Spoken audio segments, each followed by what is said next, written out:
Good evening to all. कल का जो लेक्चर है मैं आज ग्रुप में डाल दूंगा। कल बेसिकली हम लोग पढ़ रहे थे लिक्विड सॉल्यूशन में एबनॉर्मल कॉलिगेटिव प्रॉपर्टीज, जिसमें कि वांट ऑफ फैक्टर कैलकुलेट करना हम लोगों ने बढ़िया से सीख लिया। और वांट ऑफ फैक्टर कैलकुलेट करके कि कोई भी जो सब्सटेंस है जो नॉन वोलेटाइल सॉल्यूट है कितना % डिसोसिएट कर रहा था, ये भी कैलकुलेट करना सीख लिया। यानी अल्फा और वांट ऑफ फैक्टर में रिलेशनशिप एस्टेब्लिश करना हम लोगों ने बढ़िया से सीखा है। कुछ न्यूमेरिकल कर रहे थे तो उसी क्रम में अगला क्वेश्चन लेते हैं। और न्यूमेरिकल से पुराना जो भी हम लोगों ने पढ़ा था कॉन्सेप्ट वो आज भी सीखेंगे। 2.82 ग्राम of a non-volatile solute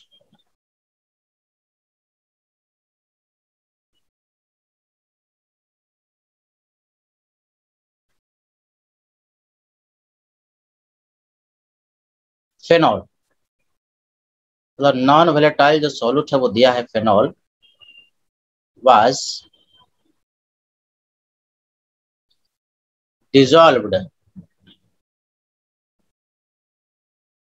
in 100 gram of a solvent। Solvent कौन है ये तो नहीं पता, लेकिन उसका केएफ का वैल्यू दे दिया 14.1। ये क्वेश्चन में केएफ का वैल्यू सॉल्वेंट का दिया हुआ है। Depression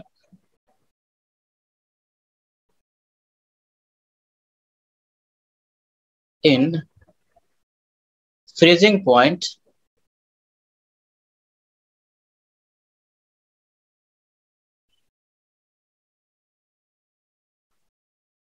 was 2.35 degree Celsius. Calculate percentage of phenol dimerized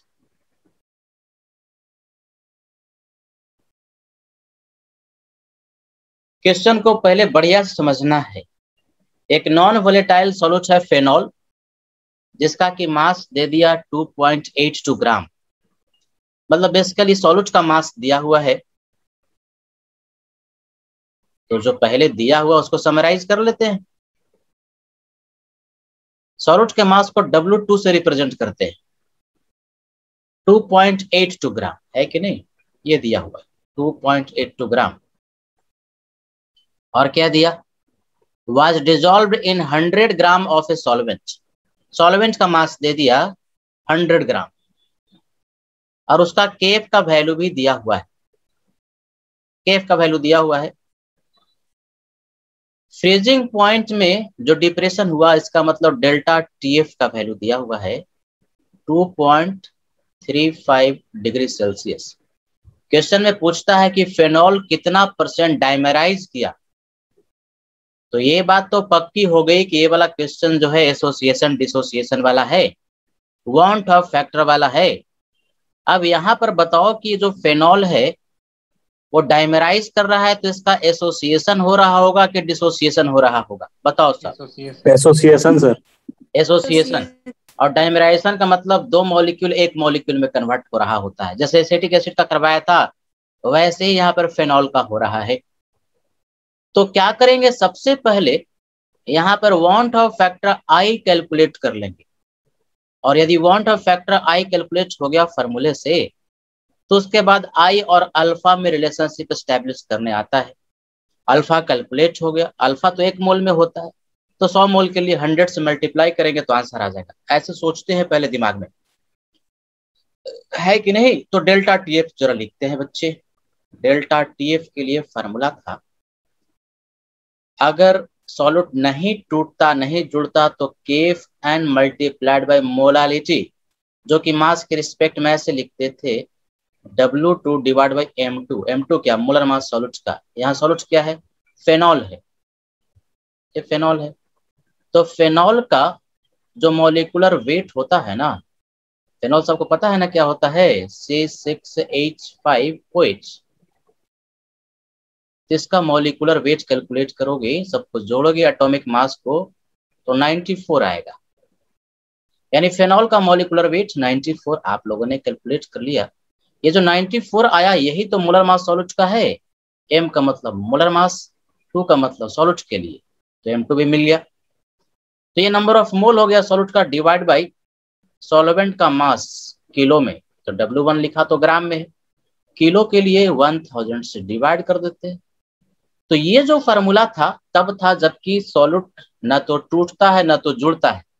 association dissociation के केस में मल्टीप्लाई कर देते हैं आई से, वांट ऑफ फैक्टर आई से। अब तो सिर्फ वैल्यू पुट करना रह गया, 2.35। वांट ऑफ फैक्टर अभी नहीं पता, केफ का वैल्यू क्वेश्चन में दे दिया 14.1। सॉल्यूट का मास दिया है 2.82 ग्राम। मोलर मास फेनॉल जो सॉल्यूट है आपने निकाला 94। सॉल्वेंट का मास 100 ग्राम क्वेश्चन में दिया हुआ है, और 1000 से आपने ऊपर में मल्टीप्लाई कर दिया, तो यहाँ से वांट ऑफ फैक्टर कैलकुलेट हो जाएगा। कैलकुलेट करोगे तो लगभग आ जाएगा 0.55। देखो, कभी भी एसोसिएशन होता है तो पार्टिकल की संख्या घटती है, तो उसमें वांट ऑफ फैक्टर का वैल्यू हमेशा ही 1 से कम होगा। डिसोसिएशन में वांट ऑफ फैक्टर का वैल्यू 1 से बड़ा होगा, और एसोसिएशन में वांट ऑफ फैक्टर का वैल्यू 1 से कम होगा। तो देखो एसोसिएशन हो रहा है तो वांट ऑफ फैक्टर का वैल्यू ये जो आई है 1 से कम है। अब ये तो आई मिल गया, अब क्या करेंगे? अब हम लोग इसको डायमराइज करेंगे, जैसे एसिटिक एसिड का हम लोगों ने किया था। तो लिखने आना चाहिए, रटना थोड़ी ना है। तो फेनॉल मॉलिक्यूल तुम्हारे पास है जिसका कि फॉर्मूला होता है C6H5OH। इसी का दो मॉलिक्यूल आपस में जुड़ेगा तो डाइमर बना लेगा, C6H5OH। उसी तरह से हाइड्रोजन बॉन्डिंग जैसे सिखाया था लास्ट क्लास में, ये डाइमर बन गया। प्रोसेस को कहते हैं डाइमराइजेशन। तो T=0 पर मान लो कि इसका 1 मोल लिया था। सर आप 1 ही मोल क्यों लेते हैं? क्योंकि अल्फा डिफाइन ही 1 मोल में होता है। ये शुरुआत में नहीं था, 0 था, और किसी टाइम T पर आपने इसको सॉल्वेंट में डाला तो अल्फा मोल जुड़ा, तो ये कितना बन जाएगा? 2 मोल देगा। 1 मोल तो 1 मोल देगा, 1/2, तो अल्फा देगा अल्फा/2, एक नियम से। तो वांट ऑफ फैक्टर क्या सिखाया था? जितना number of solute particle dissociation के बाद हो गया, तो 1 minus alpha plus alpha, isn't it? Divide by 1, तो 1 से डिवाइड करने वाली कोई बात तो है नहीं, तो 1 माइनस अल्फा/2। अभी जो वांट ऑफ फैक्टर आई है एक क्वेश्चन में आप लोगों ने पीछे में कैलकुलेट कर लिया 0.55। तो यहां से अल्फा/2 का वैल्यू आ गया 0.45। एक में से 0.55 का माइनस कर दोगे तो अल्फा आ गया 0.9। तो अगर अल्फा पूछता कि डिग्री ऑफ डाइमराइजेशन कितना, तो ये आंसर होता। लेकिन पूछता है परसेंटेज डाइमराइजेशन, तो परसेंटेज डाइमराइजेशन के लिए क्या करोगे? 100 अल्फा, और क्या? यानी बेसिकली 90%, यही तुम्हारा आंसर हो गया। इसको नोट करो। तो कल जैसा क्वेश्चन हम लोगों ने लिया था वैसा ही क्वेश्चन है, थोड़ा फर्क है। कल क्वेश्चन डिसोसिएशन का था और आज क्वेश्चन एसोसिएशन का है।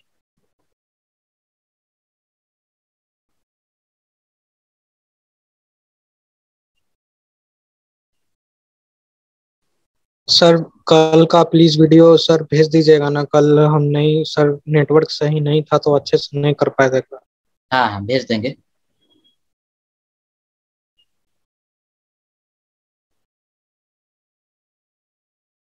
सर यूट्यूब पर वीडियो डाला होगा ना? यूट्यूब पर तुम्हें नजर नहीं आएगा डालेंगे तो, अनलिस्टेड होता है। जब हम लिंक भेजेंगे तभी तुम्हें नजर आएगा।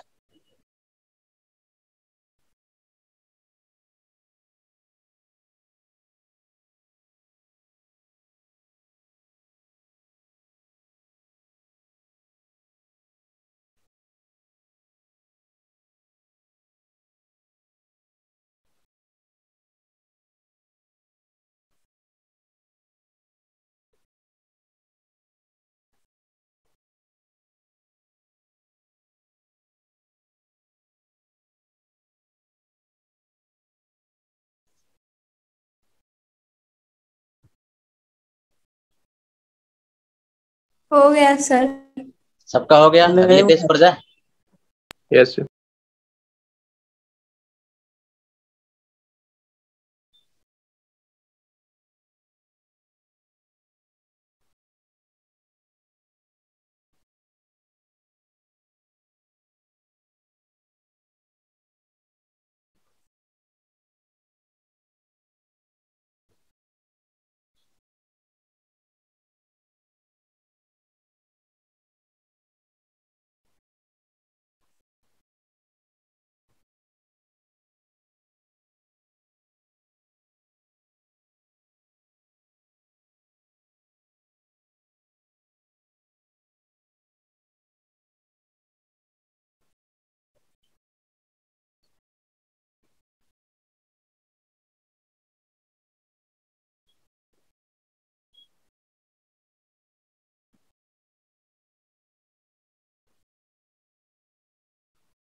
हो गया सबका बेटा? Yes sir. यस। चलो अगला क्वेश्चन लेते हैं।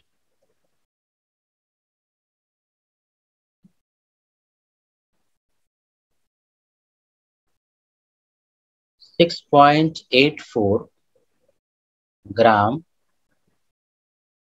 of Al2SO4 thrice aluminum sulfate, a non-volatile solute है, was dissolved in 90 gram water, solvent है पानी, at 27 degree Celsius,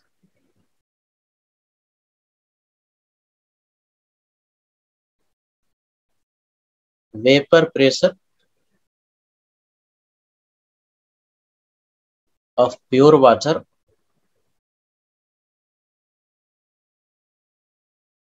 is 25 mmHg.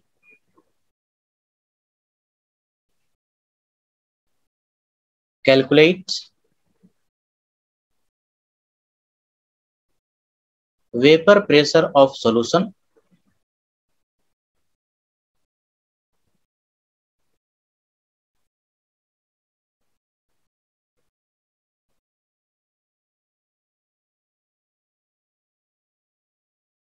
assume 100% dissociation.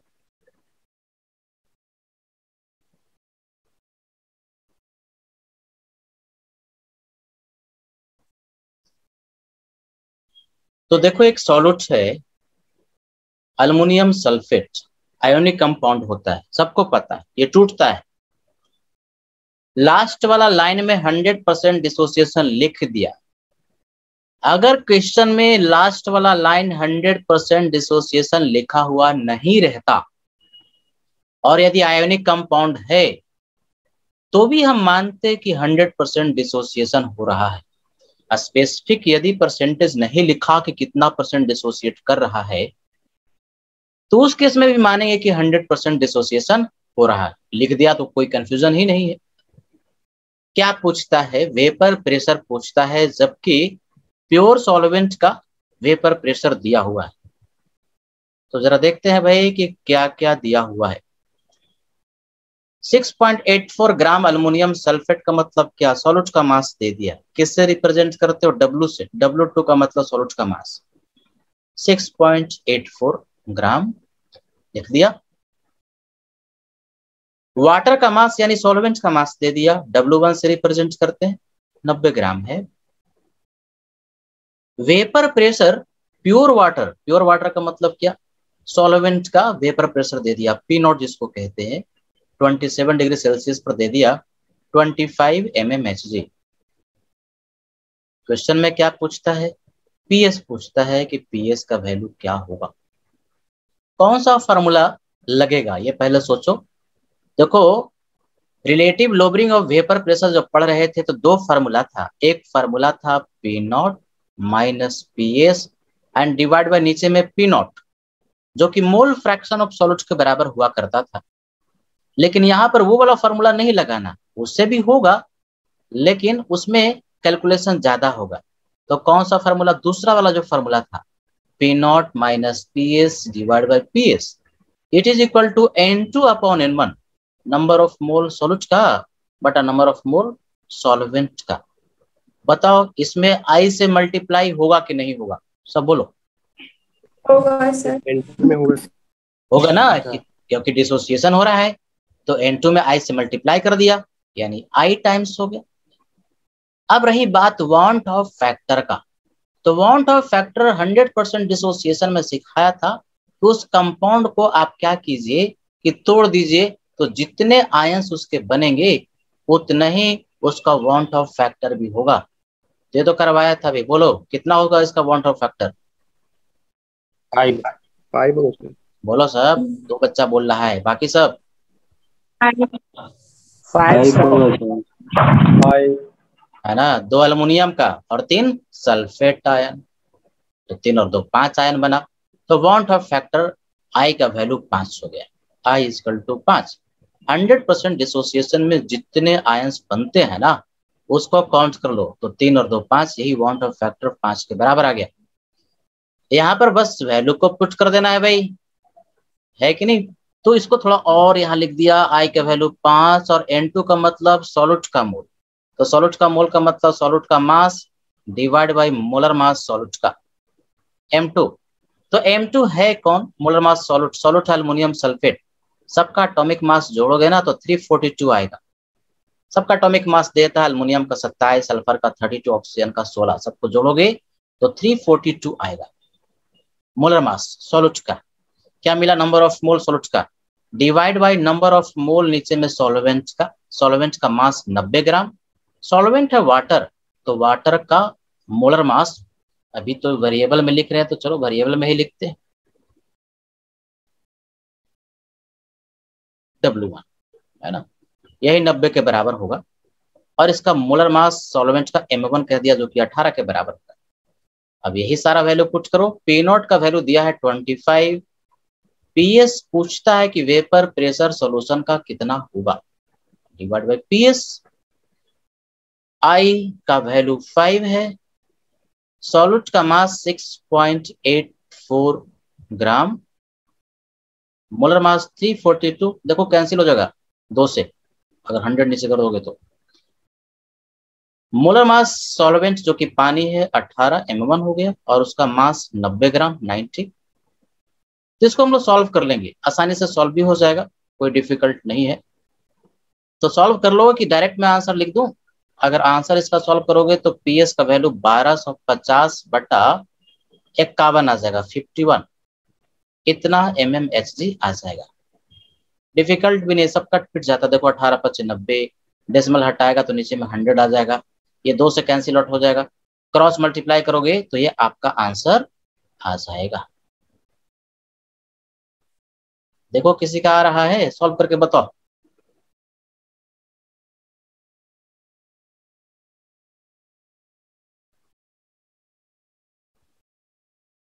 दो न्यूमेरिकल किए हैं बेटा, इसके पहले एक और न्यूमेरिकल किए थे तो एक पेज और छोड़ देना, दूसरे पेज पर इसको नोट कर लो। एक बच्ची लेट से आई है, तो आज ये दूसरा न्यूमेरिकल हो रहा है, यही आ रहा है। इतना ही आ रहा है ना। यस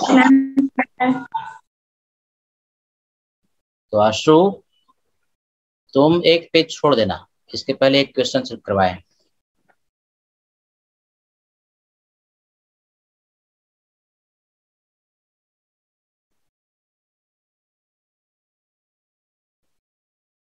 तो देखो डिफिकल्ट नहीं होता, आसान है सब।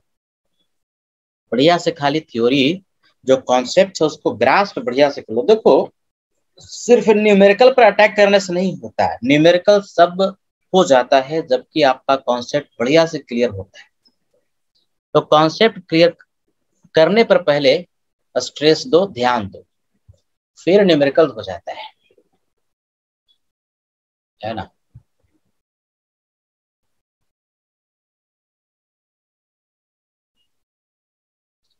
हो गया सबका?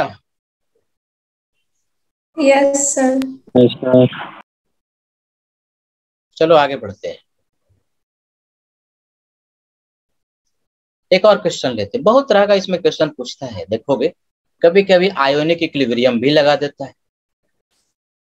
तो आयोनिक इक्विलिब्रियम और इसको मिला करके क्वेश्चन भी, खास करके बहुत टॉपिक का क्वेश्चन एक साथ मिला करके आईआईटी एडवांस में देता है। आयोनिक भी मिला देगा, केमिकल भी मिला देगा, थर्मोडायनेमिक्स भी मिला देगा, लिक्विड सॉल्यूशन में मिला देगा, ऐसा करता है। तो जितने भी टॉपिक्स है सब बढ़िया से कमांड होता है, तो ऐसा क्वेश्चन हो पाता है।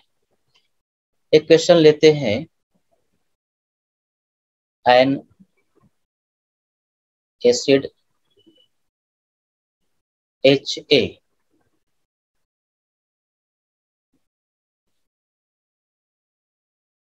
is 10% dissociated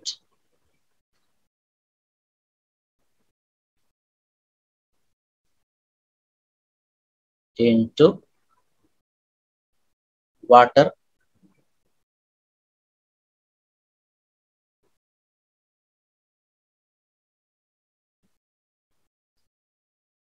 %20 weight एसिड के y बाद क्या volume। लिखा है? कोई कुछ बोल रहा है बेटा? एन एसिड के बाद क्या लिखा है? HA ऐसी हाइपोथेटिकल कोई एसिड दे दिया, HA है ना। 10% dissociated into water, 20% weight by volume of this weak acid है, मोनोप्रोटिक है, is isotonic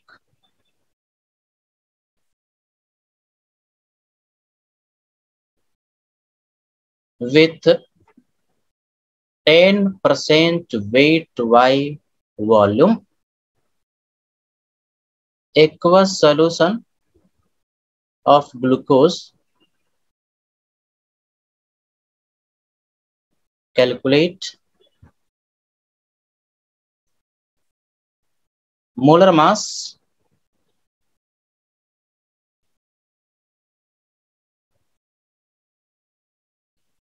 of acid। क्या कहता है, एक कोई एसिड है जो कि पानी में 10% डिसोसिएट हो रहा है, मतलब अल्फा का वैल्यू दे दिया 0.1। 10% का मतलब 10/100, तो एक में से कितना 0.1 अल्फा मिल गया। तो उसी एसिड का 20% वेट बाय वॉल्यूम आइसोटोनिक है ग्लूकोज के साथ। तो ग्लूकोज का भी कंसंट्रेशन दिया और उस वीक एसिड का भी दिया। वीक एसिड का 20% वेट बाय वॉल्यूम है और ग्लूकोज का 10% वेट बाय वॉल्यूम है, आइसोटोनिक है। एसिड का मोलर मास पूछता है। ऐसा न्यूमेरिकल हम लोगों ने किया हुआ है जबकि पढ़े थे ऑस्मोटिक प्रेशर, अगर याद होगा आइसोटोनिक वाला न्यूमेरिकल किए थे। फर्क सिर्फ ये था कि वहां जो हम लोग ले रहे थे वो सॉल्यूट तो था लेकिन डिसोसिएट नहीं कर रहा था, तो वांट ऑफ फैक्टर वहां पर 1 था, तो C1 = C2 करते थे। लेकिन जब एसोसिएशन और डिसोसिएशन होता है तो दिमाग में सोचोगे कि आइसोटोनिक सॉल्यूशन है तो हम लोग लिखते थे C1 = C2, लेकिन एसोसिएशन डिसोसिएशन के केस में बोलो अब क्या करें, यहाँ पर C1 के पहले क्या लिखें, बोलो सब? I1। हाँ वेरी गुड। यही देखो पढ़ने का फायदा होता है, सब याद है तुम लोग को। और यहाँ क्या लिख दे, I2 है ना, I2। मतलब ये दूसरा वाला जो सॉल्यूट है उसके लिए, ये पहला वाला सॉल्यूट के लिए। तो चलो ये हमने मान लिया कि ये ग्लूकोज वाला सॉल्यूशन के लिए है, ये ग्लूकोज सॉल्यूशन के लिए है, और ये जो हमने लिखा है वो एसिड सॉल्यूशन के लिए है। So this is for acid solution, है कि नहीं? तो I1 और I2 हमें ये पता होना चाहिए। ग्लूकोज है तो ग्लूकोज तो डिसोसिएट नहीं करता, नॉन इलेक्ट्रोलाइट है, तो इसके लिए I2 यानी वांट ऑफ फैक्टर का वैल्यू 1 होगा। एसिड के लिए 10% डिसोसिएट कर रहा है, तो हमें इसके लिए I का वैल्यू निकालना पड़ेगा। तो देखो सब कैसे प्रोसीड करते हैं। पहले तो दिमाग में आया कि ये वाला फॉर्मूला हमें लगाना है, तो हमको एसिड के लिए I निकालना पड़ेगा। तो कैसे निकालोगे? उस एसिड को तोड़ देंगे, HA है, वीक एसिड है, ये टूटेगा तो H+ में जाएगा और A- में जाएगा। तो T = 0 पर देखो हर एक क्वेश्चन में हम सिखा रहे हैं, इसका यदि हम 1 मोल लें, सर 1 ही मोल क्यों लेते हैं? क्वेश्चन में तो 1 मोल नहीं लिखा, अल्फा डिफाइन ही 1 मोल में होता है। इसीलिए कुछ भी दिया रहे आपको क्वेश्चन को सॉल्व करने के लिए I और अल्फा के बीच में रिलेशनशिप स्टैब्लिश करने के लिए शुरुआत में 1 ही मोल लेना है। नहीं था, ये भी नहीं था, किसी टाइम T पर ये सॉल्वेंट में गया, टूटा अल्फा मोल, तो यही क्या है? Degree of dissociation. ये अल्फा बनेगा और ये अल्फा बनेगा। तो इसका जो वांट ऑफ फैक्टर है जिसको हम लोग I1 कह रहे हैं, कैसे लिखोगे? जितना मोल सबका हो गया जोड़ करके, तो 1 minus alpha plus alpha plus alpha divide by 1, that is equal to 1 plus alpha. और क्वेश्चन में अल्फा का वैल्यू ये देखो 10% जो दिया है ना, अल्फा का वैल्यू हमको पता है। अल्फा 10% का मतलब क्या? 10/100 मतलब 0.1, ये गिवन है, ये अपने मन से नहीं लिख रहे। 10% का मतलब 0.1, इट इज गिवन। तो ये अगर दिया हुआ है तो अल्फा का वैल्यू पुट करोगे 0.1, तो 1 + 0.1 यानी I1 का वैल्यू हो गया 1.1, है कि नहीं? तो इधर I1 मिल गया। अब रही बात C1 और C2 का। अब ग्लूकोज के लिए I2 आपको पता है कि नहीं? यहाँ लिख देते हैं फॉर ग्लूकोज। तो यदि ग्लूकोज का सॉल्यूशन है और नॉन वोलेटाइल सॉलिड ग्लूकोज है, तो ग्लूकोज के लिए आपको पता है कि वांट ऑफ फैक्टर जिसको हम यहाँ पर I2 कह रहे हैं, ये 1 होता है, टूटता उठता नहीं है। तो I1 मिल गया, I2 मिल गया। अब रह गई बात C1 और C2 का। तो C1 ये क्या है? मोलर कंसंट्रेशन किसका? एसिड का। कितना परसेंट है? 20% वेट बाई वॉल्यूम है। क्या इसका अर्थ मैंने हिंदी में पढ़ना सिखाया था? इतना बढ़िया सिखाया था। क्या सिखाया था? 100 ml सोल्यूशन में 20 ग्राम सॉल्यूट है। 100 ml सोल्यूशन में 20 ग्राम सॉल्यूट है, तो हमको नंबर ऑफ मोल सॉल्यूट का चाहिए। 20 ग्राम मास हुआ, मोलर मास नहीं पता, स्मॉल m कह लो। यही हमने मान लिया कि मोलर मास है, m is molar mass of acid. तो क्या मिल गया? नंबर ऑफ मोल सॉल्यूट का, जो कि एसिड है, एंड डिवाइड बाय सॉल्यूशन का वॉल्यूम। तो 100 ml में डिफाइंड है, तो वॉल्यूम लीटर में 0.1। ये तो बहुत बार सिखाया है, तो पढ़ के डायरेक्ट अब लिख सकते हो। C1 मिल गया। सिमिलरली C2 ग्लूकोज वाला, बोलो, तुम लोग बोलोगे हम लिखेंगे, ऊपर में क्या लिखें? 10% वेट बाई वॉल्यूम है, 10/360। 10 ग्राम। हाँ 10 ग्राम सॉल्यूट है, तो इसको मोलर मास से डिवाइड करेंगे ना। ग्लूकोज का मोलर मास बोलो कितना होता है? 360। 180। 180, 360 थोड़ी ना होता है। 180 ग्लूकोज C6H12O6 निकालेगा तो 180 है ना। अब बोलो किससे नीचे में गुना करें? यहाँ पर 0.1। 100 ml में है ना, तो 100 ml का मतलब लीटर में कितना? 0.1। यही तो बढ़िया से तुम लोग को आना चाहिए कि कंसंट्रेशन टर्म एक दे दिया, पढ़ लिया, बहुत सिखाया है। तो अब इसको मन ही मन पढ़ लिया कि 100 ml में 20 ग्राम ये है, 100 ml में 10 ग्राम है, तो नंबर ऑफ मोल लिख लिया, नंबर ऑफ मोल लिख लिया सॉल्यूट का, और 100 ml में डिफाइंड है सॉल्यूशन का। 100 ml का मतलब 0.1 लीटर, 0.1 लीटर। तो C1 और C2 मिल गया। अब वैल्यू पुट करते हैं। I1 है 1.1, अब इस फॉर्मूला में देखो पुट कर रहे हैं, है ना, 1.1। C1 का वैल्यू 20/100 ये m मोलर मास माने हैं एसिड का। It is equal to I2 glucose के लिए I का वैल्यू 1 और C2 का वैल्यू 10/180 गुने 0.1। बाकी तो कैंसिल वगैरह कर लेना। ये देखो 0.1 0.1 ये कैंसिल आउट हो जाएगा, है कि नहीं। और इसको सॉल्व कर लोगे तो मोलर मास तुम्हारे पास आ जाएगा। कितना हो गया? 396 396 आ गया। यस हाँ सर। तो फिर नोट कर लो, और क्या नोट कर लो बेटा।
तो इस क्वेश्चन में आयोनिक इक्विलिब्रियम भी लगा दिया और लिक्विड सॉल्यूशन भी लगा दिया।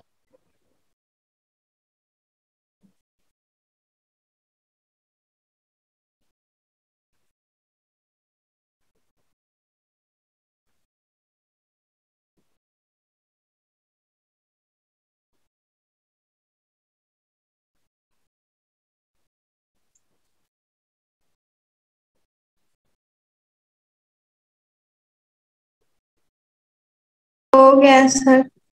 सबका हो गया, आगे बढ़े बेटा। Yes sir.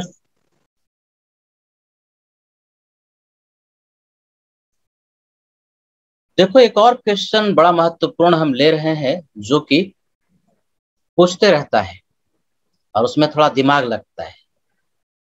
कुछ कैलकुलेशन ज्यादा नहीं करना होता, बस जो आपने पढ़ा है कॉन्सेप्ट को लगाओगे क्वेश्चन सॉल्व हो जाता है। Which of the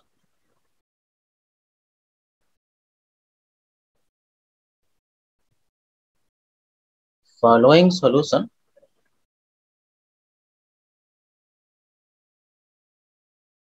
has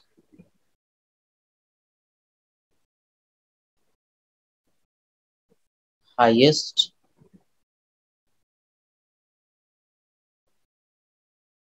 boiling point,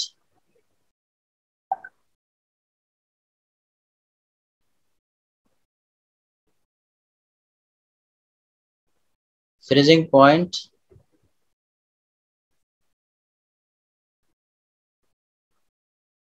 vapor pressure,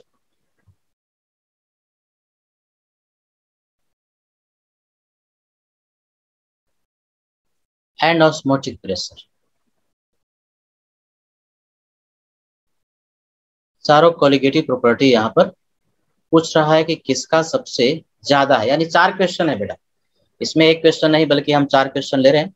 boiling point के लिए बताना है, फ्रीजिंग पॉइंट के लिए बताना है किसका हाईएस्ट होगा, वेपर प्रेशर किसका हाईएस्ट होगा और ऑस्मोटिक प्रेशर किसका हाईएस्ट होगा।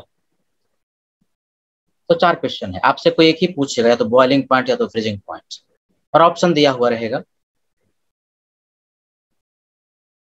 0.1 मोलर ग्लूकोज, सब एक सॉल्यूशन है। B 0.2 molar NaCl, C 0.05 molar Na2SO4,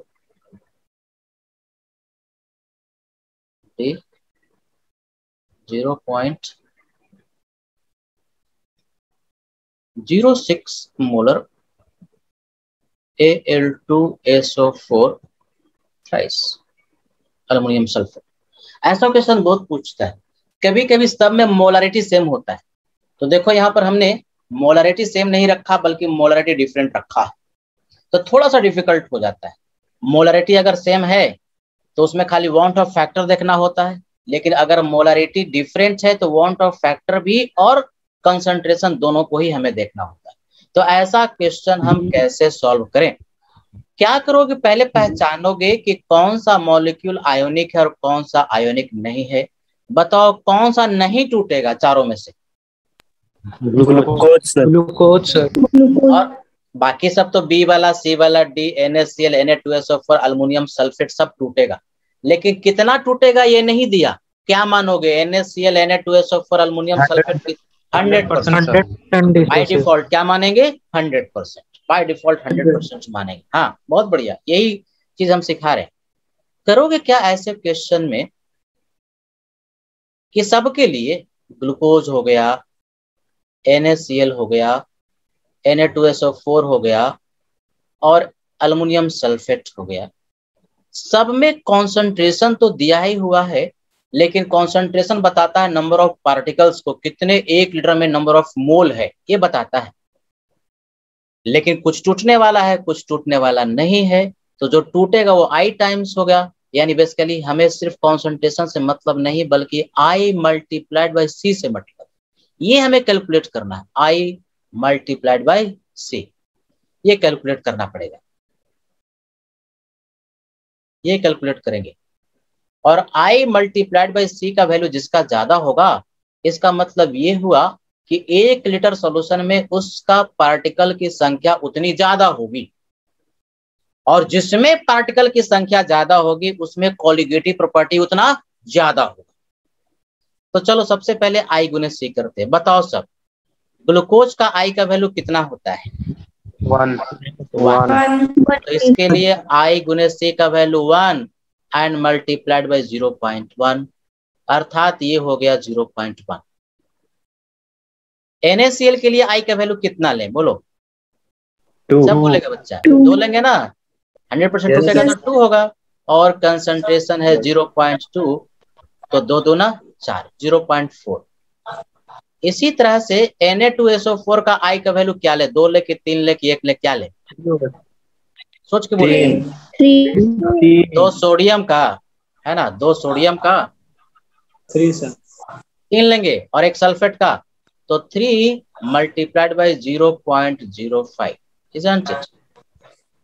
देखो सब ध्यान से। तो ये कितना हो गया? 5 में 3 से मल्टीप्लाई कर दो तो 0.15, यानी ये 10 है, ये 40 है, ये 15 है कि नहीं? अब अल्युमिनियम सल्फेट के लिए I का वैल्यू सब बोलो बच्चे, 4 की 5 और कंसंट्रेशन दे दिया 0.06, तो ये हो गया 6 × 30, 0.30 ये आया। अब ये I मल्टीप्लाइड बाई C का वैल्यू बताता है नंबर ऑफ पार्टिकल को। देखो हम क्या क्या लिख रहे हैं, I मल्टीप्लाइड बाई C का वैल्यू जिसका हाईएस्ट होगा, हिंदी में लिख रहे हैं समझ में ज्यादा आता है, जिसका हाईएस्ट होगा, यानी जिस पार्टिकल का I मल्टीप्लाइड बाई C का जो वैल्यू हाईएस्ट होगा उसमें पार्टिकल की संख्या सबसे ज्यादा है।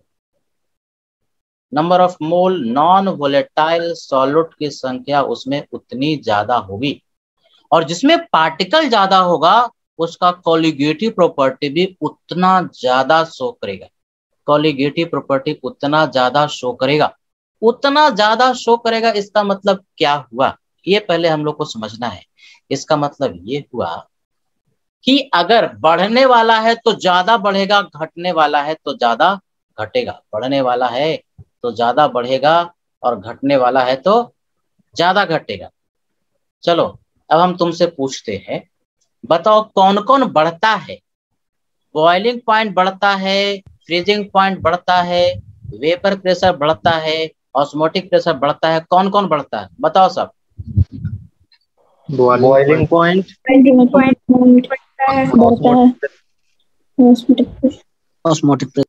ऑस्मोटिक प्रेशर बढ़ता है और बॉइलिंग पॉइंट बढ़ता है।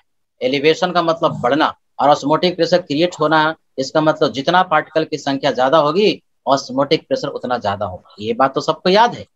और क्या क्या घटता है ये भी लगे हाथ मुझे बताओ। फ्रीजिंग पॉइंट, फ्रीजिंग पॉइंट घटता है कि नहीं, और वेपर प्रेशर भी घटता है। अरे भाई तो जो बढ़ने वाला होगा ज्यादा बढ़ जाएगा और जो घटने वाला होगा ज्यादा घट जाएगा, ये दिमाग में रखना है। यानी पार्टिकल की संख्या जिसमें ज्यादा होगी उसका बॉइलिंग पॉइंट सबसे ज्यादा होगा, उसका ऑस्मोटिक प्रेशर ज्यादा होगा क्योंकि वो बढ़ता है। लेकिन फ्रीजिंग पॉइंट घटता है तो ज्यादा घट जाएगा, वेपर प्रेशर घटता है तो ज्यादा घट जाएगा। तो जो ज्यादा घट जाएगा वो तो गरीब ना हो जाएगा, वो तो मिनिमम हो जाएगा। बढ़ने वाला मैक्सिमम होगा लेकिन घटने वाला मिनिमम हो जाएगा। यानी ये ध्यान में रखना है। ये जो हम यहाँ पे बता रहे हैं इसमें सब बड़ा गड़बड़ करता है। अगले हम स्लाइड पर जा रहे हैं, इस पर वापस आएंगे। देखो जिसमें पार्टिकल की संख्या ज्यादा है, मतलब नॉन वोलेटाइल सॉल्यूट की संख्या जिसमें ज्यादा होगा, इससे निष्कर्ष क्या निकलता है। इसका मतलब ये होगा कि जितना ज्यादा होगा तो boiling point, elevation in boiling point होता है ज्यादा होगा तो ये मैक्सिमम होगा, ये मैक्सिमम होगा। और क्या, ऑस्मोटिक प्रेशर, ऑस्मोटिक प्रेशर ये भी बढ़ता है तो ये भी मैक्सिमम होगा। लेकिन ये वेपर प्रेशर तो घटता है ना, जितना पार्टिकल डालोगे वेपर प्रेशर और घट जाएगा। अरे भाई जो घट जाएगा वो मैक्सिमम थोड़ी ना होगा, वो क्या होगा, मिनिमम होगा। तो वेपर प्रेशर मैक्सिमम नहीं बल्कि मिनिमम हो जाएगा। तो मैक्सिमम के लिए वेपर प्रेशर क्या, अगर वेपर प्रेशर मैक्सिमम रखना है तो उसमें पार्टिकल की संख्या सबसे कम होनी चाहिए। और एक और रह गया फ्रीजिंग पॉइंट एफपी, तो फ्रीजिंग पॉइंट भी मिनिमम होगा, मतलब ट्रेंड उल्टा होगा। ये दोनों बढ़ता है और ये दोनों घटता है। मतलब क्या, I मल्टीप्लाइड बाई C जिसका ज्यादा है, ऐसे कर दिया तो उसके लिए बॉइलिंग पॉइंट भी बढ़ेगा और ऑस्मोटिक प्रेशर भी बढ़ेगा, ये ध्यान रखना है। और I मल्टीप्लाइड बाई C का वैल्यू जिसका सबसे कम है, जिसका सबसे कम है तो मामला उल्टा होगा। ऐसे केस में ये जो वेपर प्रेशर है वो होगा मैक्सिमम और फ्रीजिंग पॉइंट जो है वो भी मैक्सिमम होगा। ये सोचना है, दोनों का ट्रेंड अलग होता है। बॉइलिंग पॉइंट ऑस्मोटिक प्रेशर एक जैसा, वेपर प्रेशर फ्रीजिंग पॉइंट एक जैसा। ये बच्चा करता क्या है, इनका आंसर सही दे देता है, ये वाला आंसर गलत करता है वेपर प्रेशर और फ्रीजिंग पॉइंट का। पहले ये बताओ कि समझ में आया? यस सर, आ रहा है समझ में ना? बढ़ने सही, सीधी सी बात है यार। तुम्हारे पास कोई अगर रुपया दे रहा है तो जितना देगा उतना बढ़ता जाएगा, और अगर रुपया तुम खो रहे हो तो जितना खो दोगे उतना गरीब होते जाओगे। तो दोनों का ट्रेंड अलग अलग है। अब जरा देखते हैं, पिछले स्लाइड पर जाओ और वहां पर ये देखो कि I मल्टीप्लाइड बाई C का वैल्यू सबसे ज्यादा किसका है? NaCl, NaCl का। ये है मैक्सिमम, ये है मैक्सिमम। तो पहले मैक्सिमम के हिसाब से सोचते। और मिनिमम कौन है? ग्लूकोज का, ग्लूकोज का ये है मिनिमम, ये है मिनिमम। तो मैक्सिमम के हिसाब से सोचते हैं। NaCl ऑप्शन जो बी था वो NaCl था। NaCl के लिए I मल्टीप्लाइड बाई C का वैल्यू मैक्सिमम था, मैक्सिमम। तो इसके हिसाब से इस बी ऑप्शन जो हो गया ये बॉइलिंग पॉइंट इसका होगा मैक्सिमम, ये मैक्सिमम होगा। और क्या मैक्सिमम होगा?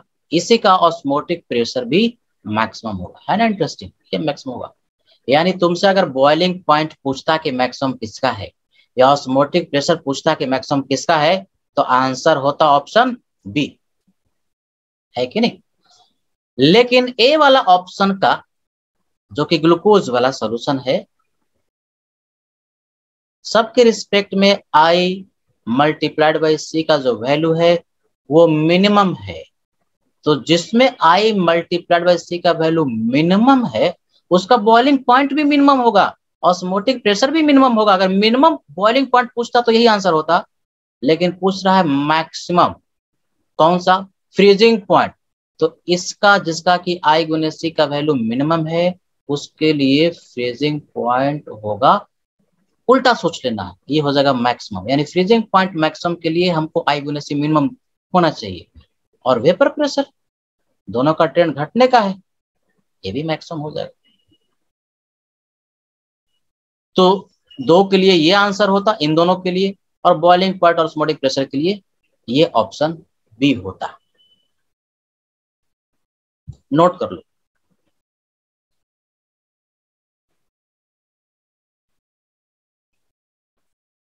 और चारों का कोई एक ऑप्शन सही नहीं होगा बेटा, इसमें हम 4 क्वेश्चन दिए हैं। तो दो का ट्रेंड एक तरह से, बॉइलिंग पॉइंट और ऑस्मोटिक प्रेशर का ट्रेंड एक तरह से,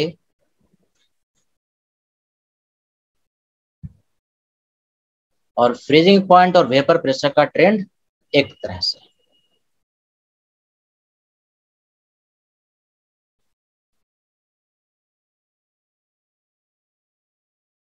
हो गया सर। सबका हो गया, आगे बढ़े। Yes sir. Sir no sir. ठीक है बच्चे, लिख लो लिख लो।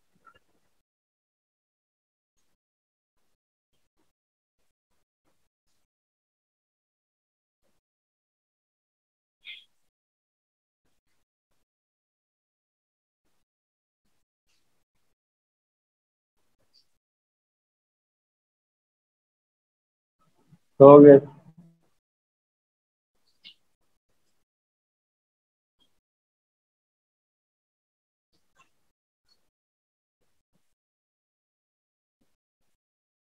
ये लिखो। ऐसा क्वेश्चन आजकल जेईई मेन और नीट में बहुत पूछता है, तो ये तो हमने समझाने में टाइम लिया, जिसको प्रैक्टिस हो जाता है फटाक से देखा और मार देता है।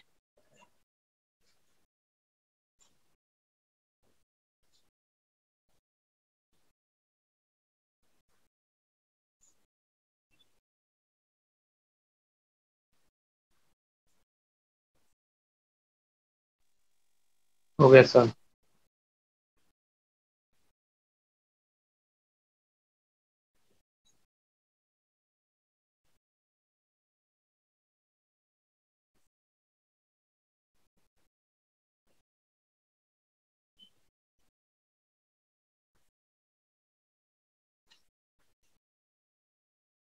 हो गया सबका। Yes sir.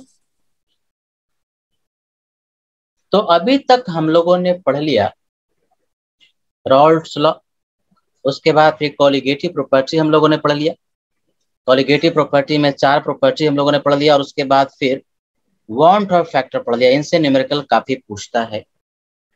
अभी तक जो भी हम लोग न्यूमेरिकल कर रहे थे उसमें रॉल्ड्स लॉ फॉलो हो रहा था, मतलब आइडियल सोल्यूशन था। लेकिन सारा सॉल्यूशन आइडियल हो ऐसा कुछ जरूरी नहीं है। आइडियल सॉल्यूशन ऐसा सॉल्यूशन होता है जो कि रॉल्ड्स लॉ को फॉलो करता है। कुछ सॉल्यूशन रॉल्ड्स लॉ को फॉलो नहीं करते, तो ऐसे सॉल्यूशन जो कि रॉल्ड्स लॉ को फॉलो नहीं करते उनको हम लोग नॉन आइडियल सॉल्यूशन के नाम से पुकारते हैं या रियल सॉल्यूशन के नाम से पुकारते हैं। तो आज हम लोग पढ़ेंगे कि रियल सॉल्यूशन जिसको नॉन आइडियल भी कहते हैं और आइडियल सॉल्यूशन में क्या डिफरेंस होता है। थ्योरेटिकल थोड़ा सा पार्ट है, तो हेडिंग डालते हैं। हेडिंग है ideal and non ideal solution, दोनों के बीच में डिफरेंस पहले देखेंगे।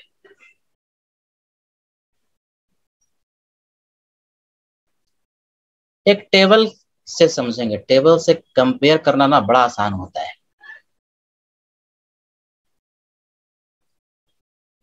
तो यहाँ पे लिखते हैं आइडियल सॉल्यूशन।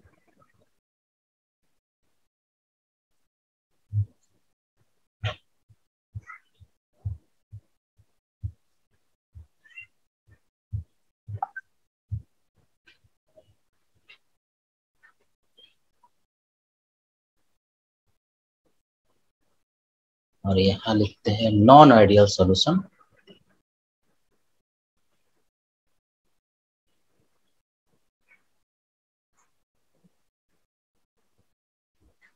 ये जो नॉन आइडियल सॉल्यूशन होगा ना, वो दो तरह का होगा।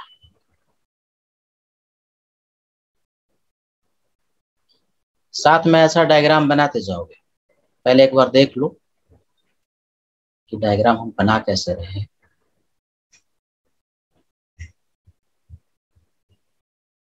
नॉन आइडियल में दो पार्ट लेंगे, एक है पॉजिटिव डेविएशन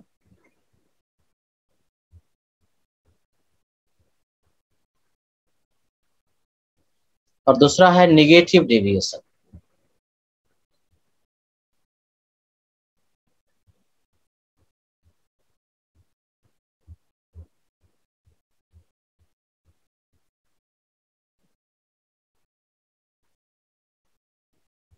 ये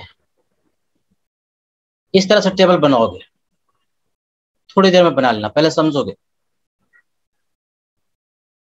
तो अभी तक जो भी न्यूमेरिकल करते थे उसमें लिखते थे कि ए को और बी को मिलाया तो आइडियल सॉल्यूशन बना, या डाइल्यूट सॉल्यूशन भी ले रहे थे तो आइडियल सॉल्यूशन की तरह बिहेव कर रहा था, तो उसमें रॉल्स लॉ लगाते थे फटाक से। तो आइडियल सॉल्यूशन ऐसा सॉल्यूशन होता है जो कि रॉल्स लॉ को फॉलो करता है। तो पहला डिफरेंस तो ये हुआ, ओबे मतलब आज्ञाकारी है, ओबे रॉल्स लॉ। तो रॉल्स लॉ वाला इसमें फॉर्मूला लगता है। रॉल्स लॉ आइडियल सॉल्यूशन के लिए ही था। नॉन आइडियल सॉल्यूशन चाहे पॉजिटिव वाला हो नेगेटिव वाला हो, पॉजिटिव नेगेटिव क्या होता है बाद में समझेंगे, लेकिन एक बात तो क्लियर है कि ओबे, जैसे रॉल्स लॉ ओबे करता था, ये डू नॉट ओबे, बस ये कर देना है, do not obey this law, मतलब रॉल्स लॉ। मतलब रॉल्स लॉ को हम यहाँ पर नहीं लगा सकते, सेम चीज यहाँ पे भी। तो पहला डिफरेंस तो ये हुआ, do not obey this law.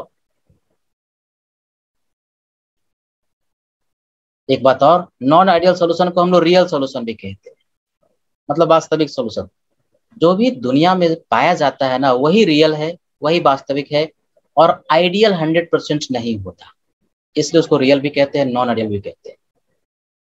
तो एक डिफरेंस तो ये हो गया कि रॉल्स लॉ को फॉलो करने वाला आइडियल, नहीं फॉलो करने वाला यानी उस फॉर्मूला में जो फिट नहीं बैठता है वो नॉन आइडियल, चाहे पॉजिटिव डेविएशन वाला हो चाहे नेगेटिव डेविएशन वाला। सबसे बड़ा फर्क जो है वो होता है इंटरमॉलिक्यूलर फोर्स ऑफ अट्रैक्शन।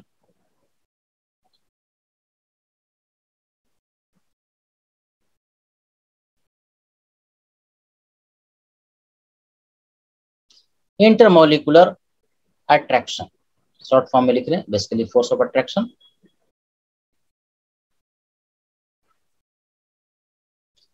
तो intermolecular force of attraction ideal solution में जो होता है वो कुछ इस तरह से होता है, देखोगे सब ध्यान से। मान लो कि ए और बी दोनों लिक्विड्स को मिलाते थे, न्यूमेरिकल करते थे, तो ए और ए के बीच में जो बॉन्ड है उनके बीच का जो इंटरेक्शन फोर्स था लगभग या एग्जैक्टली बी और बी के जो मॉलिक्यूल्स थे उनके बीच का जो इंटरेक्शन फोर्स था उसके बराबर होगा। और अब जो सॉल्यूशन बनेगा, तो सॉल्यूशन जो बनेगा अब ए और बी के बीच में बना, तो जो बॉन्ड क्रिएट होगा वो ए और बी के बीच में क्रिएट होगा। तो इंटरमॉलिक्यूलर फोर्स ऑफ अट्रैक्शन ए और बी के बीच में उतना ही होगा। मतलब इंटरमॉलिक्यूलर फोर्स ऑफ अट्रैक्शन जो प्योर सॉल्वेंट का मॉलिक्यूल ए और ए के बीच में था, जो प्योर सॉल्वेंट बी और बी के बीच में था, तो अब जो सॉल्यूशन बना ए और बी वाला तो ए और बी के बीच में जो बॉन्ड बना उनके बीच जो इंटरमोलिकुलर फोर्स ऑफ अट्रैक्शन है या तो एग्जैक्टली बराबर है या तो अप्रोक्सीमेटली बराबर होता है। यानी इंटरमोलिकुलर फोर्स ऑफ अट्रैक्शन या तो प्योर सॉल्वेंट का देखो या सोल्यूशन का देखो, पार्टिकल के बीच में सेम होता है आइडियल सोल्यूशन। लेकिन ए और बी क्या समझ में आया ना, ए लिक्विड था बी लिक्विड था, और ए जो है उसी का मॉलिक्यूल है, बी भी उसी का मॉलिक्यूल है। अब पॉजिटिव डेविएशन वाला में जो सॉल्यूशन बन रहा है, किसके किसके बीच में बॉन्ड बन रहा है, ए और बी के बीच में। ए और बी के बीच में जो बॉन्ड बन रहा है यानी इंटरमोलिकुलर फोर्स ऑफ अट्रैक्शन जो सॉल्यूशन में ए और बी के बीच में है, ये ओरिजिनल जो सॉल्वेंट था कौन था, ए था। तो ए और ए के बीच में इंटरमोलिकुलर फोर्स ऑफ अट्रैक्शन था, बी और बी के बीच में इंटरमोलिकुलर फोर्स ऑफ अट्रैक्शन था। तो अब जो इंटरमोलिकुलर फोर्स ऑफ अट्रैक्शन ए और बी के बीच में बन रहा है वो प्योर सॉल्वेंट के इंटरमोलिकुलर फोर्स ऑफ अट्रैक्शन से वीक होता है, कमजोर होता है। यानी सॉल्यूशन में, ये किसके लिए ए और बी लिखा, सॉल्यूशन के लिए, तो सॉल्यूशन में intermolecular force of attraction weak हो जाता है, वीकर इंट्रैक्शन।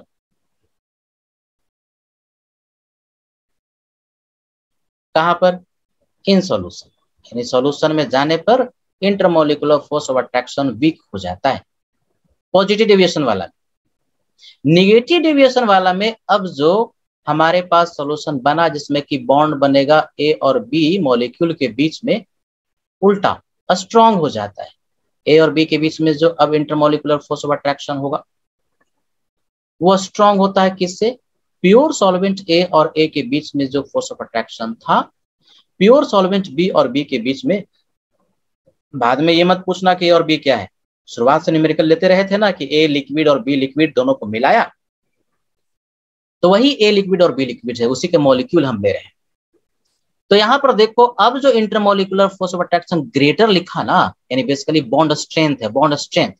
तो बॉन्ड स्ट्रेंथ अब ए और बी के बीच में प्योर सॉल्वेंट के बॉन्ड स्ट्रेंथ से स्ट्रांग हो गया है, स्ट्रॉन्गर।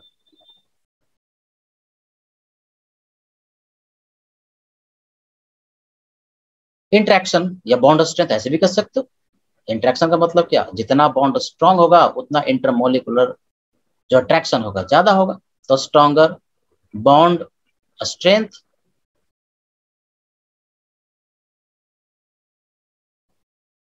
है कि नहीं।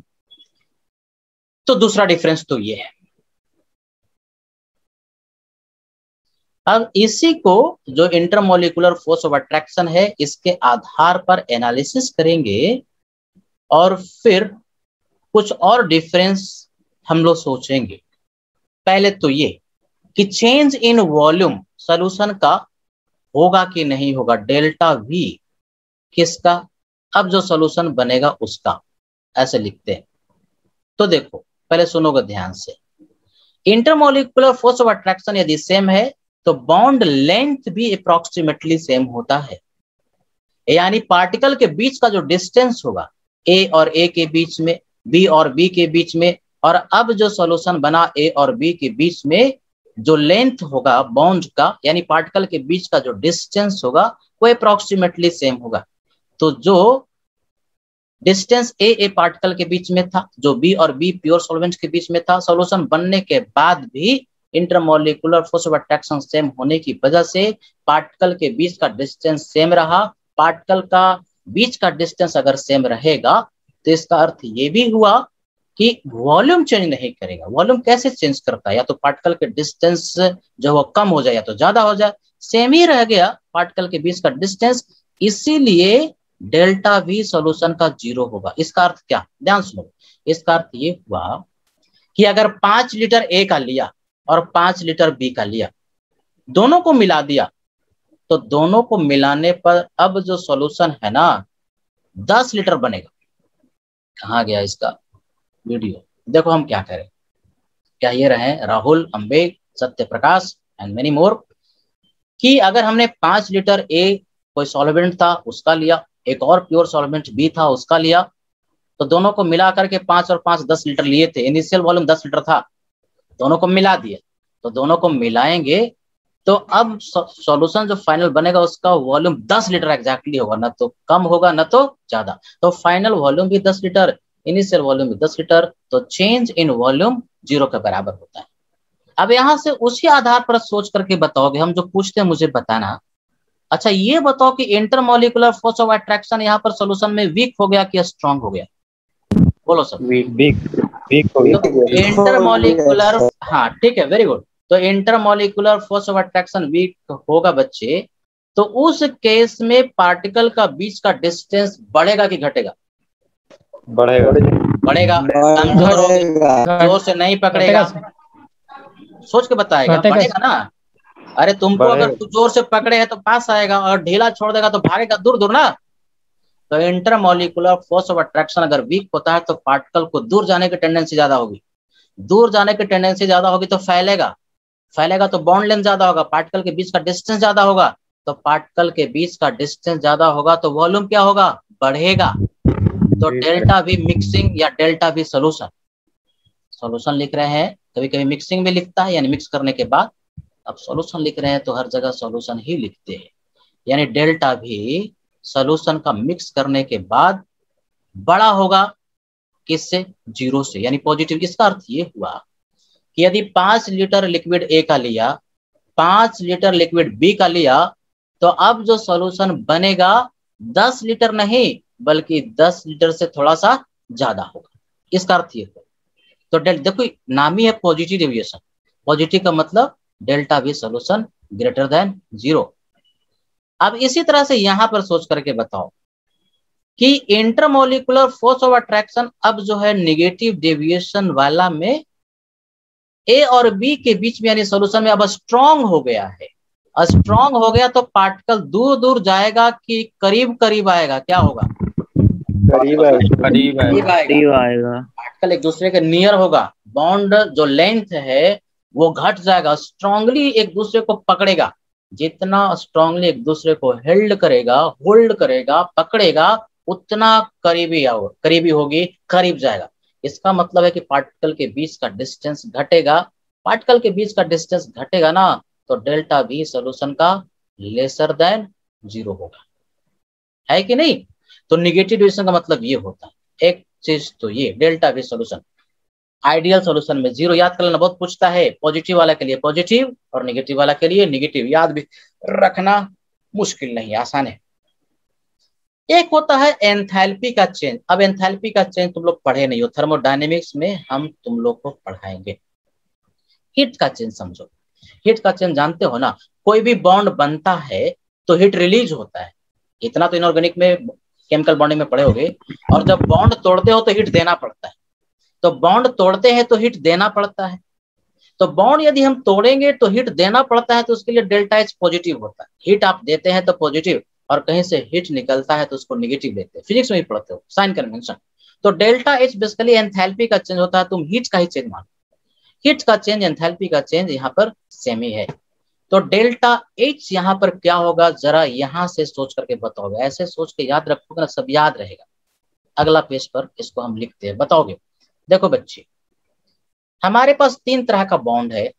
एक ए और ए के बीच में, दूसरा बी और बी के बीच में, है कि नहीं? तो ए और ए के बीच का और बी के बीच के बॉन्ड को हमको तोड़ना है।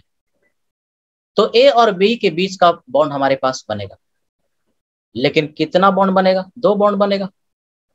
ये 2 बॉन्ड टूटेगा तो इसका 2 ए और बी के बीच में बॉन्ड बनेगा, है कि नहीं? तो पहले आइडियल सॉल्यूशन के केस के हिसाब से सोचते। तो आइडियल सॉल्यूशन वाला में बॉन्ड स्ट्रेंथ तुम्हारा सेम है। आइडियल सॉल्यूशन में बॉन्ड स्ट्रेंथ सेम है। तो बॉन्ड स्ट्रेंथ सेम होने का मतलब ये टूटेगा।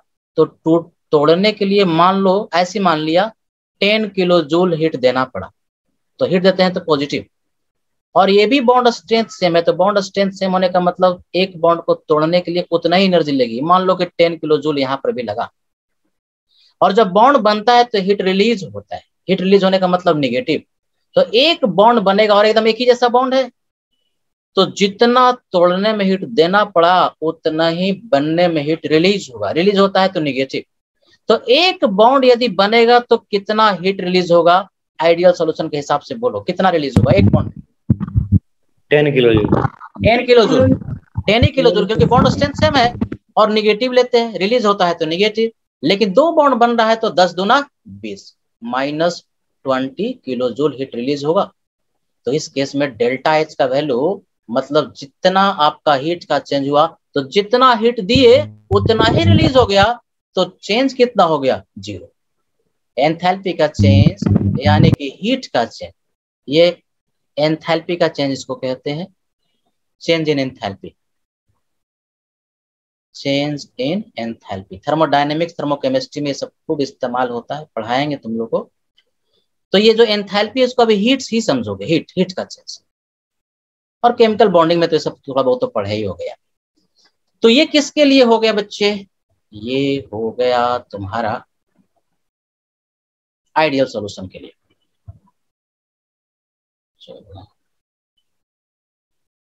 है कि नहीं? ये कुछ समझ में आया? आइडियल वाला जितना हीट दोगे तोड़ने के लिए उतना ही हीट निकल जाएगा बनने पर, तो हीट का चेंज नहीं हुआ, यानी एंथैल्पी का जो चेंज हुआ वो 0 हुआ। Isn't it? इंटरेस्टिंग है। चलो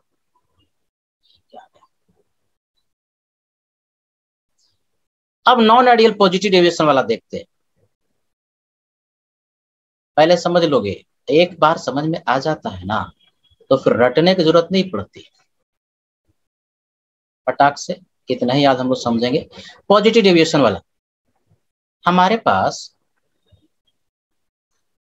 ए और ए के बीच में जो बॉन्ड है वो टूट रहा है, और बी और बी के बीच में जो बॉन्ड है वो भी टूट रहा है, बन रहा है ए और बी के बीच में बॉन्ड, जो कि 2 बॉन्ड बनेगा। पॉजिटिव डेविएशन वाला में इंटरमोलिकुलर फोर्स ऑफ अट्रैक्शन जो है वो है वीक हो गया है। मतलब मान लो कि ए और ए के बीच में इसको तोड़ने के लिए कुछ हीट देना पड़ा, तो कुछ हीट देना पड़ा, तो मान लिया कि 10 किलो जूल हीट देना पड़ा, और इसको मान लो कि 10 ही किलो जूल हीट देना पड़ा, ऐसे मान रहे हैं। लेकिन अब जो बॉन्ड तुम्हारे पास बन रहा है वो वीक बन रहा है, तो अगर वीक बनेगा तो बोलो कि 10 ही किलो जूल हीट रिलीज होगा कि उससे कम होगा? बोलो। उससे कम होगा। उससे कम होगा। उससे कम होगा, इसका मतलब ये हुआ कि मान ले कि 9 किलो जूल हुआ, एक में 9 हुआ तो 2 में 2 गुने -9, ऐसे मान लिया, एक वैल्यू मान लिया, तो 9 दूना 18। माइनस क्यों लिख रहे, समझ में आ रहा है बच्चे? यस सर, रिलीज कर रहा, रिलीज होता है तो माइनस होता है। अब देखो, दिया ज्यादा रिलीज कम हुआ, दिया ज्यादा रिलीज कम हुआ, तो एंथैल्पी का अगर हम चेंज की बात करें कि ओवरऑल एंथैल्पी का चेंज कितना हुआ, तो ओवरऑल सॉल्यूशन में कितना हीट दिया, तो दिया 20, रिलीज हुआ 18, तो ओवरऑल सॉल्यूशन में हीट चला ना गया, तो डेल्टा एच का वैल्यू निगेटिव होगा कि पॉजिटिव होगा? डेल्टा एच का वैल्यू इतना दिया, इतना रिलीज हो गया, तो बेसिकली 2 किलो जूल, 10 और 10 20 में से 18 यानी 2 किलो जूल। 2 किलो जूल का मतलब क्या? पॉजिटिव हुआ। मतलब एंथैल्पी का चेंज पॉजिटिव होता है, मतलब पॉजिटिव डेविएशन वाला नॉन आइडियल सॉल्यूशन बनता है ना तो हीट को एब्जॉर्ब करता है। इसका ये भी अर्थ हुआ जो नेगेटिव पॉजिटिव डेविएशन वाला बना वो हीट को एब्जॉर्ब करेगा, हीट इज एब्जॉर्ब।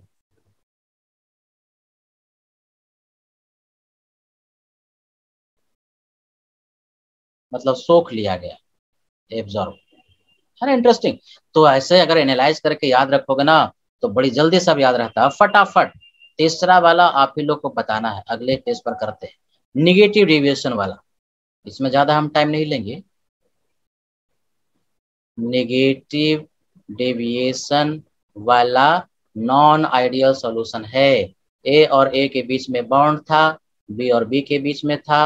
अब हमारे पास सॉल्यूशन जो बना वो ए और बी के बीच में बना, 2 बॉन्ड बनेगा। नेगेटिव डेविएशन वाला में ये जो बॉन्ड स्ट्रेंथ है ज्यादा स्ट्रॉन्ग बनता है, तो मान लो कि इसको तोड़ना है, देना पड़ा 10 किलो जूल, ऐसे कुछ मान लिए।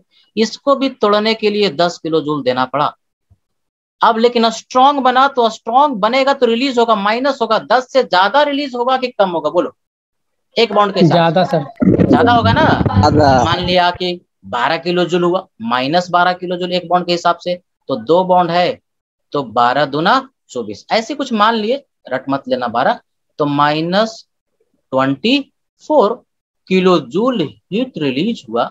इसका मतलब ओवरऑल सॉल्यूशन के हिसाब से सोचो तो दिए 20, 24 रिलीज हो गया, इसका मतलब डेल्टा एच का वैल्यू -4 हुआ। मतलब ओवरऑल हीट सॉल्यूशन से चला गया, चला गया मतलब क्या, डेल्टा एच का वैल्यू जो होगा वो लेसर देन 0 होगा। लेसर देन 0 का मतलब चला गया, मतलब क्या, हीट रिलीज होता है। कभी भी non ideal solution negative deviation वाला बनता है तो हीट इज रिलीज्ड कहां से, फ्रॉम सॉल्यूशन।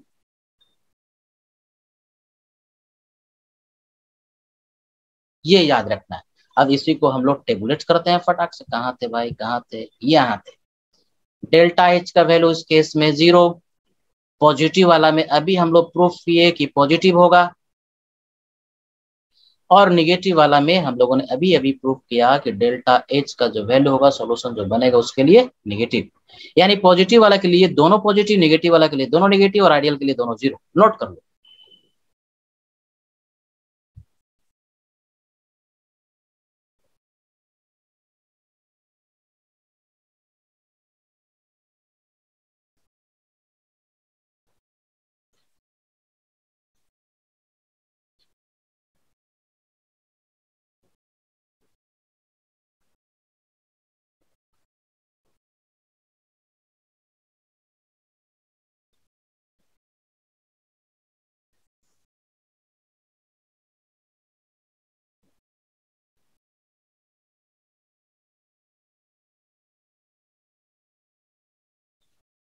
बायोलॉजी क्लास तो 6:30 से होता है ना बेटा आप लोग का, मेडिकल स्टूडेंट्स।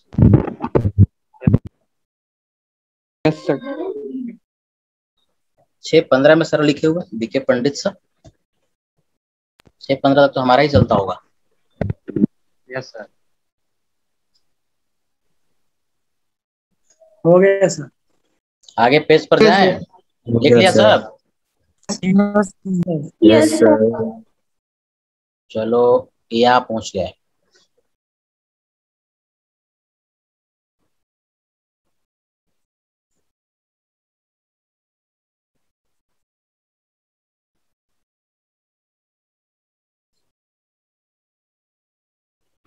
सर कल का वीडियो शेयर कर दीजिएगा ग्रुप में हाँ प्लीज। कर देंगे बेटा, कर देंगे।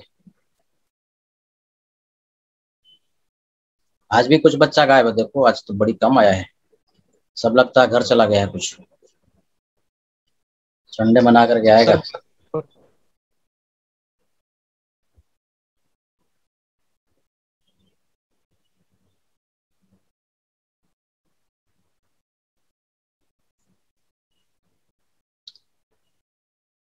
हो गया तो अगला पेज पर जाएंगे, नोट कर लो।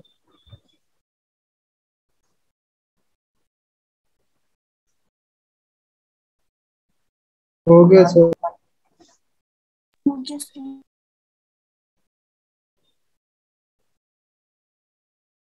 आगे बढ़े बेटा। Yes sir. ये लो, किसी का अगर छूट जाए तो बोल देना, मैं बैक कर दूंगा।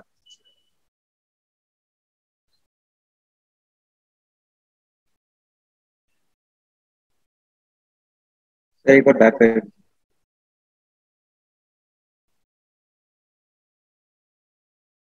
कर देंगे, पहले इसको सबको लिखने दो।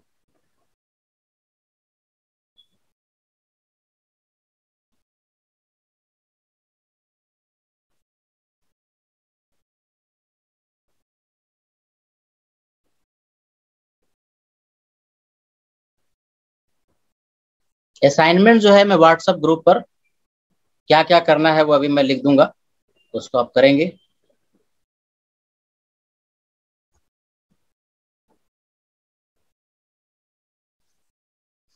हो गया सबका, बैक पेज पर जाएं।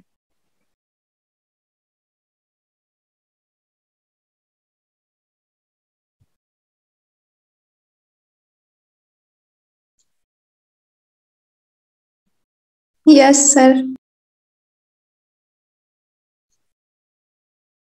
ये पेज जिसका हो जाएगा बोल देना, मैं फिर से किसी का अगर छूट गया हो तो लास्ट पेज पर जाएंगे।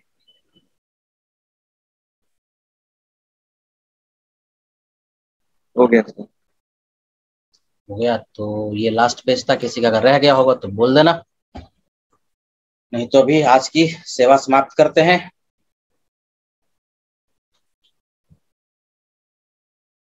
हो गया सर।